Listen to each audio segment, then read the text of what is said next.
En estos momentos vamos a escuchar la palabra de Dios. Dispón tu corazón para que el mensaje llegue hasta lo más profundo de tu ser.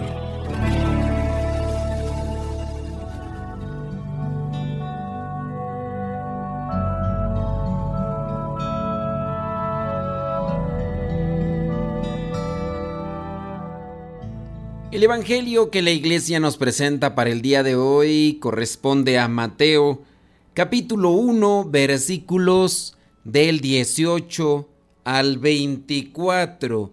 Dice así: el origen de Jesucristo fue este. María, su madre, estaba comprometida para casarse con José, pero antes que vivieran juntos, se encontró encinta por el poder del Espíritu Santo. José, su marido, que era un hombre justo y no quería denunciar públicamente a María, decidió separarse de ella en secreto. Ya había pensado hacerlo así cuando un ángel del Señor se le apareció en sueños y le dijo: José, descendiente de David, no tengas miedo de tomar a María por esposa, porque su hijo lo ha concebido por el poder del Espíritu Santo. María tendrá un hijo, y le pondrás por nombre Jesús. Se llamará así porque salvará a su pueblo de sus pecados. Todo eso sucedió para que se cumpliera lo que el Señor había dicho por medio del profeta: la Virgen quedará encinta y tendrá un hijo, al que pondrá por nombre Emmanuel, que significa Dios con nosotros. Cuando José despertó del sueño, hizo lo que el ángel del Señor le había mandado y tomó a María por esposa. Palabra de Dios. Te alabamos, Señor. Señor Jesucristo, nuestro divino Salvador, enseñando a los hombres el fuego de tu amor. En este evangelio encontramos que se habla un tanto más de José, aquel que está comprometido con la Virgen María. Es bien sabido que en todo el Nuevo Testamento no hay un momento en el que hable este santo varón. Aquí dice que José era de la descendencia de David. A través de él, Jesús pertenece a lo que vendría a ser la tribu de David, de quien Dios anuncia vendrá el Mesías. Así, en Jerusalén se realizan las promesas hechas por Dios a David, el rey David, el padre de Salomón. Aquí es donde se conecta lo que es la historia de la salvación, lo que está anunciado en el Antiguo Testamento y la promesa cumplida en este Nuevo Testamento. María se presentó embarazada o quedó embarazada antes de convivir con José. Y aquí ni la gente ni José, su futuro marido, sabían el origen de su embarazo. Si hubiese sido justo, según la justicia, en este caso, de los judíos, de los escribas, de los fariseos, hubiera tenido que denunciar a María. Y la pena para ella hubiera sido la muerte, y en este caso por apedreamiento o lapidación. José hubiera sido el justo por haberla denunciado, teniendo en cuenta que si ella comete relación con otra persona que no es su prometido, que no es su esposo, está cometiendo una falta, y si él la denuncia, él estaría bien. Pero la justicia de José era diferente, y aquí es donde podríamos analizar la virtud de José, porque tú muy bien sabes que si conoces a alguien que cometió pecado y no lo denuncias, tú también estás en parte involucrado. Es decir, sabías que había cometido un pecado, lo callaste, participas de él. Por eso en parte también estaban como que llamados por exigencia a denunciar o a exhibir o a exponer a la persona que había cometido una falta. Nuestras condiciones culturales, nuestras situaciones culturales de ahora son muy diferentes a las de aquel tiempo, Pero ciertamente hay rasgos muy similares todavía en la religión, por ejemplo, dentro de los musulmanes, que todavía incluso se realiza este tipo de prácticas de lapidación, es decir, matar a las mujeres cuando han sido descubiertas en pecados aberrantes, matarlas a pedradas.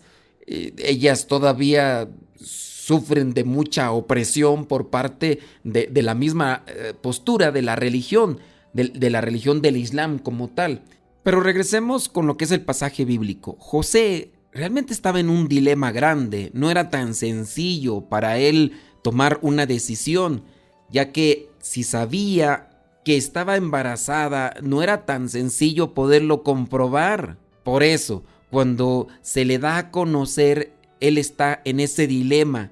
Si no la denuncia, también está involucrado él en este pecado. José tiene algo en el corazón muy distinto a lo que tenían la mayoría de personas en aquel tiempo. Por eso, sin comprender todavía los hechos, él toma una decisión, hace un discernimiento. La palabra de Dios el día de hoy lo presenta como un hombre justo. Dentro del vocablo bíblico, la palabra justo también va muy conectada con lo que vendría a ser la terminación o el adjetivo santo. Era una persona que buscaba cumplir y agradar a Dios. Y dice ahí su marido que era un hombre justo y no quería denunciar públicamente a María, decidió separarse de ella en secreto. Teniendo presente esta situación que se daba en torno a lo que es la circunstancia, tuvo que haber pasado por grandes crisis e incluso momentos de discernimiento con una complejidad grande. No es como cuando no sabes qué comer y no te decides todavía. Aquí las cosas están dentro de lo que vendría a ser su religión, que para ellos era sumamente importante, pero también dentro de la cultura y aquí dentro del plan de Dios. Son pues cosas que se tienen que pensar mucho. Se necesita la luz de Dios para hacer lo correcto. Dice ahí que entonces él decidió, sin duda después de haber pasado este proceso, que no sabemos cuánto duró, pero decidió separarse de ella en secreto. José, sin duda, estaba también cargando sobre sí las consecuencias de aquella decisión. Si los demás se daban cuenta de esto, ella sufriría y él también por encubrimiento. La ley era muy hostil, era muy pesada, la religión como tal. Pero él, a pesar de que no lo comprendía, tomó una decisión.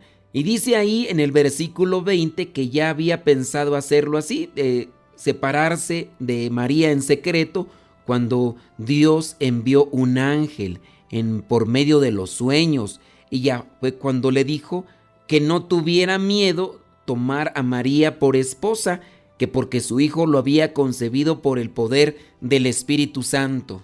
Si bien en este caso la Virgen María pudo mirar dentro de su realidad la presencia de aquel ángel, o pudo estar consciente, porque no sabemos cómo fue la presencia del ángel, a lo mejor fue una presencia espiritual, la voz que se escucha. Lo cierto es que ella estaba despierta y en el caso de José no, José está dormido. Este ángel le dice que no tenga miedo de tomar a María por su esposa. Dentro del sueño tú muy bien sabes que hay cosas que a veces la imaginación nos viene a crear. Y él también aquí tuvo que aplicar ese discernimiento para encontrar la base de una verdad, pero de una realidad como compromiso de vida que tenía él que asumir.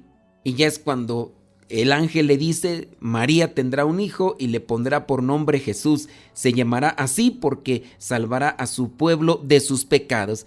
Aquí él descubre que va a ser un hombre. Eso también es algo en lo cual él se puede abrazar para encontrar una verdad. María pudo haberle dicho que estaba embarazada y con el paso del tiempo él lo iba a comprobar.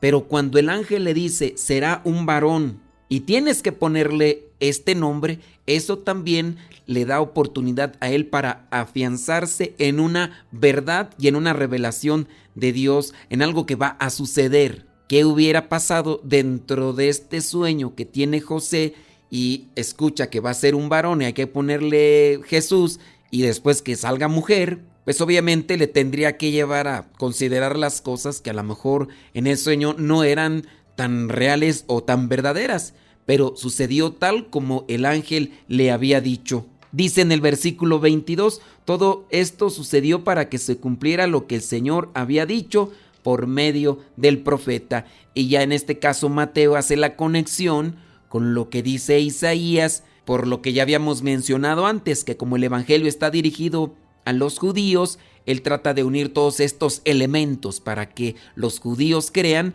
que Jesús es el Mesías. Le pondrá por nombre Emmanuel, que significa Dios con nosotros. Eso era lo que ya había dicho el profeta. Ahora ya recibe una indicación sin duda particular, le pondrás Jesús. Para algunos es conflicto. ¿Por qué si antes le dijo en el profeta Isaías que le pondrán por nombre Emmanuel, por qué no le pusieron Emmanuel? ¿Por qué le pusieron Jesús? Teniendo en cuenta que Emmanuel significa Dios con nosotros y que son revelaciones que se tienen que interpretar con el paso del tiempo, pero en este caso a José ya no le está dando una revelación para que la interprete, más bien le están dando una indicación para que la ejecute, que eso es lo que tenemos que hacer con respecto al plan de Dios, saber interpretar, saber qué es lo que nos pide. Y ahora sí, después de tanto embrollo o tanta idea para poder explicar una cuestión teológica, vámonos a la cuestión práctica. Una pregunta como tal es, ¿yo qué tan cierto y qué tan seguro estoy de estar cumpliendo con la voluntad de Dios después de todas las cosas que he realizado en mi vida? ¿Estoy lejos de ese cumplimiento de la voluntad de Dios? ¿He discernido bien los acontecimientos, los hechos que me rodean? ¿O será que estoy muy distante de lo que a Dios le agrada y de lo que Dios espera de mí? Todos tenemos que trabajar en eso y esforzarnos, pedir ayuda para poder agradar a Dios, pero al mismo tiempo para poder encontrar nuestra realización. Recuerden que en la medida en que cumplimos con la voluntad de Dios, nosotros nos realizamos. Soy el Padre Modesto Lule de los Misioneros Servidores de la Palabra. La bendición de Dios Todopoderoso, Padre, Hijo y Espíritu Santo, descienda sobre cada uno de ustedes y les acompañe siempre. Vayamos a vivir la palabra. Lámpara es tu palabra para mis pasos, luz en mi sendero. Lámpara es tu palabra para mis pasos, luz en mi sendero. Luz, tu palabra es la luz. Luz, tu palabra es la luz. Yo guardaré tus justos mandamientos.